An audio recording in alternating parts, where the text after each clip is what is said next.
이단 사이비 지혜롭게 대처해야 합니다. 순간의 감정적 대응으로 피해자인 우리가 가해자가 될 수 있기 때문입니다. 그래서 준비했습니다. 김혜진 변호사님과 함께하는 대치 더 로우. 오늘은 어떤 질문을 가지고 오셨나요? 예, 오늘은 한국 교회에서 많은 이렇게 요청이 왔던 질문이에요, 변호사님. 공개 토론이랑 관련된 이야기를 좀 나눠보려고 합니다. 그래서 예를 들어서 이단에 소속한 신도들이나 이제 고위 관계자가 일반 교회에 무작정 찾아와서 공개 토론을 요청하는 경우가 있다고 해요. 네. 그래서 이 부분을 놓고 이야기를 나눠보면 좋겠습니다. 네.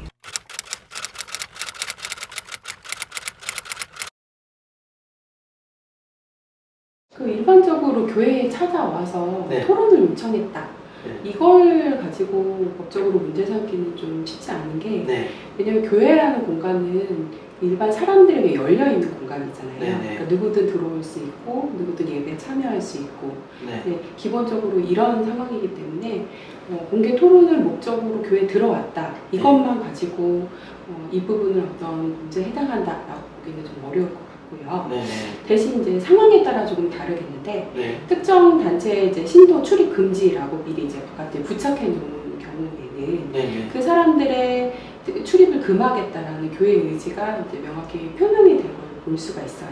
네. 그럼에도 불구하고 그 해당 단체의 신도가 허락 없이 교회 안으로 들어왔다. 네. 들어와서 공개 토론을 요청을 한다라고 네. 한다면 건조물 침입죄가 문제가 될 수가 있어요.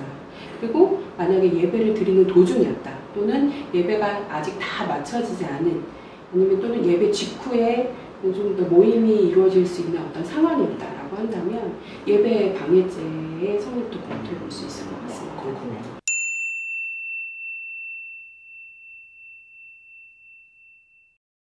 보통 교회 앞에 어떤 단체 출입 금지라고 해서 이제 푯말을 붙이시거나 아니면 포스터를 붙이시는 경우들이 있는데요. 사실 이 포스터의 자체에는 크게 법적 의미가 있는 건 아닙니다. 대신에 해당 포스터나 푯말을 통해서 이러이러한 단체에 속한 사람의 출입은 우리 교회 관리자가 출입을 금하겠다라는 의사표시를 미리 명시적으로 해놓은 걸 볼 수 있기 때문에 이 표시를 보고서도 이 교회 출입을 한 사람에 대해서는 쉽게 주거침입죄의 고의가 인정이 될 수 있을 것 같습니다.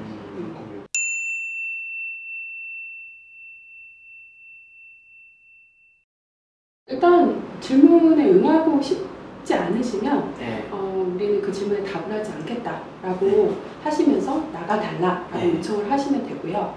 만약에 안 나가고 계속 공개 토론을 요구하는 경우 그때는 나가달라고 이미 요청을 했기 때문에 미리 밖에 오지 말라는 표시를 하지 않았어도 폐가업 불응죄에 해당할 수가 있습니다. 그리고 그 사람의 행위로 큰 소리로 공개 토론을 요청한다던가 예를 들어 피켓을 가지고 왔다던가 이런 방식으로 교회 업무를 방해하거나 또는 예배를 방해한 경우에는 업무 방해죄나 또 예배 방해죄에 해당이 될 수도 있습니다.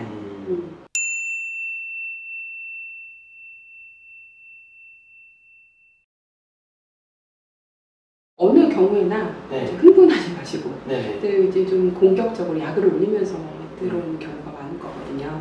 그때에는 차분하게 감정을 가라앉히신 다음에 우리는 여기서 공개 토론을 당신들과 할 생각이 전혀 없다.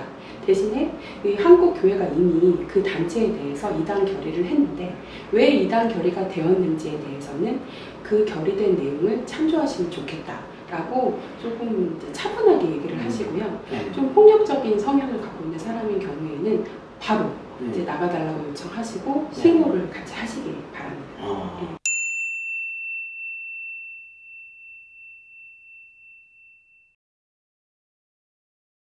일단은 이 교회는 공용 화장실이 아니지 않습니까? 그런 변명 자체가 통하지 않을 것 같고요. 물을 마시러 놓고 들어왔다고 하더라도 이미 들어와서 이제 공개 토론을 요청을 한 바가 있기 때문에 아까 당신이 그런 행동을 하지 않았었냐 라고 이제 딱 집어서 말씀을 하셔야 되고요. 이럴 경우를 대비해서 미리 그 사람이 이제 좀 처음 들어오는 경우는 좀 당황스러워서 이렇게 대처를 하지 못하실 수 있는데 반복해서 찾아오는 경우도 있거든요. 그런 경우에는 그 사람의 사진을 좀 미리 찍어 두시고요.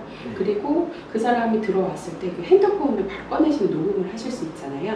그 사람이 공개 토론을 요청하시는 부분에 대해서 좀 대놓고 녹음을 하세요. 그러면 그 오리발을 내미는 경우는 생기지 않을 것 같습니다. 네. 예. 그리고 나중에 이제 수사기관에서 수사를 할 때 예. 증거 자료를 제출하시는 것도 좋을 것 같아요. 예.